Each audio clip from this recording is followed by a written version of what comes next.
Hello everyone, welcome to Gurudev classes. I hope you are doing well. Today students we will continue with chapter 6 and this is the chapter name Diagrammatic Presentation of Data, Bar Diagram and Pie Diagrams. Let's start.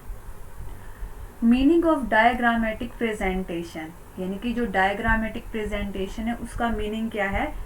Simply हम कह सकते हैं जब भी हम data को diagram के form में प्रेजेंट करते हैं तो उसी को ही हम डायग्रामेटिक प्रेजेंटेशन बोल देते हैं। जब भी हम फिगर्स को डायग्राम में प्रेजेंट करेंगे तो वो हम बार डायग्राम में, सर्कल में, रेक्टेंगल में, स्क्वायर में, किसी पिक्चर्स वगैरह में या चार्ट में उसको डिनोट करते हैं। इससे क्या होता है, वो काफ़ी अट्रैक्टिव लगता है, लोगों का अटेंशन गेन होता है, कंपैरिजन करने में भी हेल्पफुल होता है। तो इस स्लाइड में यही बताया गया है कि diagrammatic presentation is the visual form of the presentation of data in which facts are highlighted in the language of diagrams। तो यहाँ पर जो हमारे जितने भी डेटा हैं वो जो विजुअल फॉर्म में हम डायग्राम के फॉर्म में उनको हाईलाइट करते हैं फैक्ट्स को, वही हमारा डायग्रामेटिक प्रेजेंटेशन होता है। It consist in presenting statistical material in interesting and attractive geometrical figures like bars, circle, rectangle, pictures, map and charts etc। तो जो हमारा डायग्रामेटिक प्रेजेंटेशन है उसके अंदर जितना भी हमारी स्टैटिस्टिकल मटेरियल है या जितनी भी हमारे पास डेटा है उसको हम फिगर्स में शो करते हैं। It will be attractive, it will attract the attention of a large number of person. अधिक संख्या में पर्सन की अटेंशन को गेन करता है, लोगों को अट्रैक्ट करता है। It facilitate comparison between two और मोर सेट ऑफ डेटा। तो क्या होता है, इसमें टू और मोर से ज़्यादा जो डेटा है उनको भी हम इजीली कंपेयर कर सकते हैं। नाउ डेटा में be presented in simple and attractive manner in the form of diagram. तो जब भी हम डायग्रामेटिक प्रेजेंटेशन करते हैं तो वो अट्रैक्टिव फॉर्म में, सिंपल फॉर्म में हम शो कर सकते हैं। तो यहाँ पर टाइप्स ऑफ डायग्रामेटिक गिवन है। यहाँ पर थ्री टाइप की क्लासिफिकेशन है। ज्योमेट्रिकल फॉर्म है, उसके बाद हमारा फ्रीक्वेंसी डायग्राम होते हैं, देन हमारे अर्थमेटिक लाइन ग्राफ होते हैं। जो अर्थमेटिक लाइन ग्राफ है उसको हम टाइम सीरीज ग्राफ भी बोल देते हैं। फ्रीक्वेंसी डायग्राम में हमारा हिस्टोग्राम, पॉलीगन और ओजाइव आता है। और जो हमारा ज्योमेट्रिकल फॉर्म है ना उसके अंदर आते हैं हमारे बार डायग्राम और पाई डायग्राम। इस चैप्टर में हम यही दो डायग्राम को कवर करेंगे, बाकी के लिए नेक्स्ट चैप्टर में हम इनको कवर कर लेंगे। Now what do you mean by bar diagram? तो बार डायग्राम क्या होते हैं, एज नेम सजेस्ट बार डायग्राम में ना बाहर बार बने हुए होते हैं और इन बार को हम कॉलम भी बोलते हैं। Bar diagrams are those diagrams in which data are presented in the form of bars और रेक्टेंगल्स। रेक्टेंगल्स की फॉर्म में या बार की फॉर्म में डेटा को हम प्रेजेंट करते हैं और इन बार्स को हम कॉलम भी बोल देते हैं।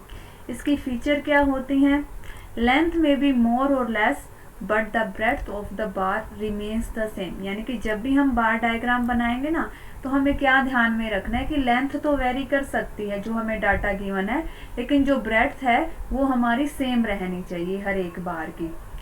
नेक्स्ट इज बार में भी इधर वर्टिकल और हॉरिजॉन्टल। जो हमारे बार है वो हॉरिजॉन्टली भी बना सकते हैं और वर्टिकली भी उसको हम ड्रॉ कर सकते हैं। बार आर इक्वी डिस्टेंस, यहाँ डी और आ जाएगा।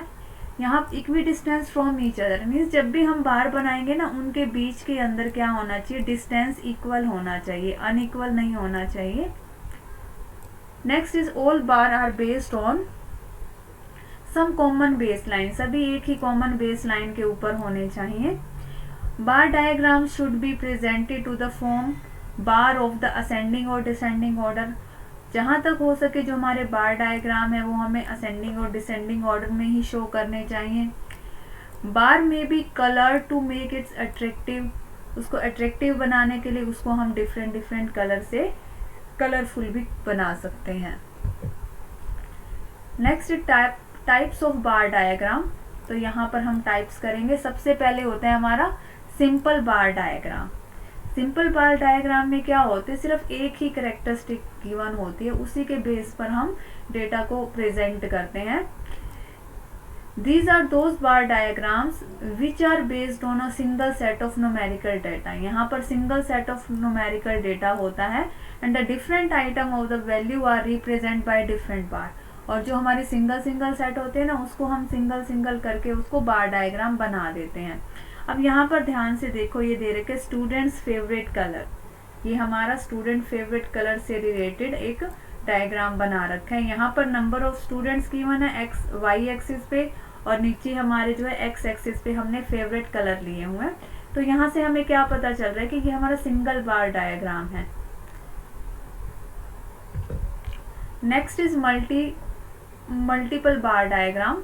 अब मल्टीपल बार डायग्राम नाम से ही पता चल रहा है ना, जिसमें 2 और more than 2 set of data जिसके अंदर कवर हो रहा है. तो these are those bar diagrams which shows 2 और more set of data simultaneously, यानी कि एक साथ जिसमें 2 या 2 से ज्यादा सेट ऑफ डेटा को हम शो करते हैं, उसी को ही हम बोलते हैं मल्टीपल बार डायग्राम. और जो हमारे मल्टीपल बार डायग्राम होते हैं, ये हम एक ही डायग्राम में इसको अलग अलग शो करते हैं. These are use to make comparison between the series. यहाँ पर कंपेरिजन आएगा, इसके ऊपर आ गया ये. तो जब भी हमें जो हमें डेटा सेट गिवन है उसके बीच में जब भी हमें कंपेयर करना है, तो हम मल्टीपल बार डायग्राम को शो करते हैं. अब यहाँ पर देखो, मंथ वाइज हमें सर्वर 1, सर्वर 2 और सर्वर 3 से रिलेटेड डेटा गिवन है. तो यहाँ पर मंडे, ट्यूसडे, वेडनेसडे, इनका ये मल्टीपल बार हमें शो कर रखा है. नेक्स्ट इज सब डिवाइडेड बार डायग्राम, और इसी को हम डिफरेंशियल बार डायग्राम भी बोल देते हैं. These are those diagrams which simultaneously present total value as well as part value of a series of data. तो यहाँ पर क्या है, ये हमें टोटल वैल्यू को भी दिखाता है और जो उसकी पार्टीशन वैल्यू है उसको भी शो करता है. अब यहाँ पर देखो, ये टोटल सेल बाय डिवीजन दे रखा है, यानी कि 2019 में जो टोटल सेल थी, अलग अलग एरिया का डिवीजन दे रखा है. देखो, ये जो पर्पल है ये हमारे वेस्ट को शो कर रहा है, ग्रीन जो है ईस्ट को, फिर साउथ को, ये नॉर्थ को ब्लू वाला. तो ये जो हमारा टोटल है ये सब डिवाइडेड है किसके अंदर, ये जो हमारे 4 जोन है उसमें डिवाइडेड है. यहाँ पर अलग अलग दे रखा है, 2010 का अलग है, 11 का, 12 और 13 का. तो इसको देखने से साफ पता चल रहा है कि ये बार डायग्राम तो है, लेकिन इसको सब डिवाइड कर रखा है कि जितनी भी हमारी सेल हुई है उसको कौन कौन से जोन के अंदर कितनी कितनी सेल है उसको शो कर रखा है. Next is percentage bar diagrams. अब नेम से ही पता चल रहा है ना, परसेंटेज बार डायग्राम. तो इसके अंदर जितने भी हमारे डेटा गिवन है उसको हम पहले परसेंटेज में कन्वर्ट कर लेते हैं, उसके बाद हम उस डेटा को शो करते हैं. तो these are those diagrams which show simultaneously different part of the value of a set of data in the term of percentage. तो यहाँ पर क्या होता है, एक साथ जितने भी हमारे डेटा गिवन है उसके डिफरेंट पार्ट्स को हम पहले परसेंटेज की टर्म में सेट कर लेते हैं. जैसे यहाँ पर देखो, कैटेगरी 1 गिवन है 0 से लेकर 100 तक, यानी कि टोटल 100% में से जो ये हमारी ग्रीन वाला है, सीरीज 3 का कितना परसेंटेज है, सीरीज 2 का कितना परसेंटेज है, और सीरीज 1 ब्लू ये जो है इसका कितना परसेंटेज है, ये इसमें शो कर रखा है. तो ये पूरी परसेंटेज गिवन है कि 100% में से सीरीज 1, सीरीज 2, सीरीज 3 का कितना कितना डाटा है. Next is deviation bar diagram. अब डेविएशन बार डायग्राम कौन से होते हैं, जिसके अंदर हमें डेविएशन निकालना होता है, डिफरेंस निकालना होता है. तो these are used to compare the net deviation of the related variable with respect to time and location. Time और लोकेशन के आधार पर जो हमारे वेरिएबल्स हैं उनको कंपेयर किया जाता है. Bar represent positive and negative deviations. जो हमारे बार्स होते हैं वो पॉजिटिव और नेगेटिव दोनों रिलेशन को दिखाते हैं. Drawn above and below the base line. जो हमारी बेस लाइन है ना, ये जो 0 से स्टार्ट हो रही है, इससे ऊपर भी हो सकते हैं बार डायग्राम, इससे नीचे भी हो सकते हैं. तो यहाँ पर अमाउंट गिवन है, ये हमारे जो डेविएशन है ये नीचे वाले हैं, और ये वाला जो बार डायग्राम है ये ऊपर वाले डेविएशंस को शो कर रहा है टाइम के according. Next is pie diagram or circular diagram. Pie diagram is a circle divided into various segments showing the percentage value of the series.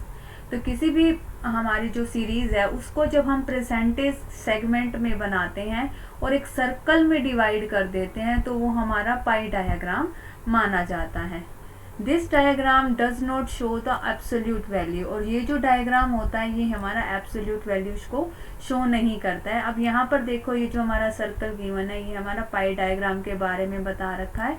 इसके अंदर हम डिफरेंट परसेंटेज इस सर्कल को डिवाइड कर देते हैं डिफरेंट परसेंटेज में. Next is pi diagram. If the total of the circle is to be shown in the different part of component, sector diagram used for it. As there is 360 degree at the center, values of different component are covered into the angular value, taking the whole data is equal to 360. अब ये जो हमारा circle होता है ये 360 degree का होता है और 360 को हमें क्या करना है परसेंटेज में कवर करना होता है. उसके बाद ही ये डायग्राम बनाया जाता है. तो हम क्या करेंगे, अगर मान लो हमारे पास 20, 50 और 40% है तो हम क्या करेंगे 360 का 40% निकाल के उतने का ही हम उतनी डिग्री आ जाएगी, उतने डिग्री का हम एक पोर्शन रख लेंगे.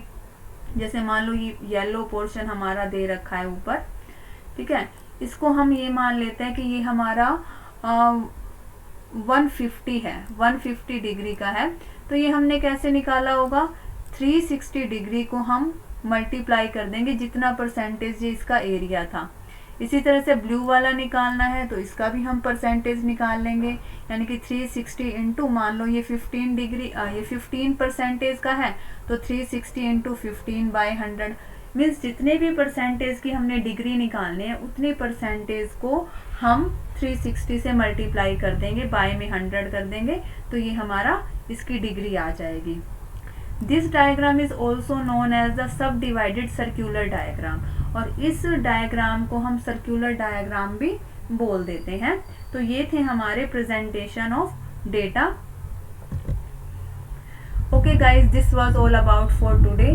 Keep learning, keep smiling. Thank you so much. If you have any doubt you can put comment in comment section. I will sort your queries. Thank you.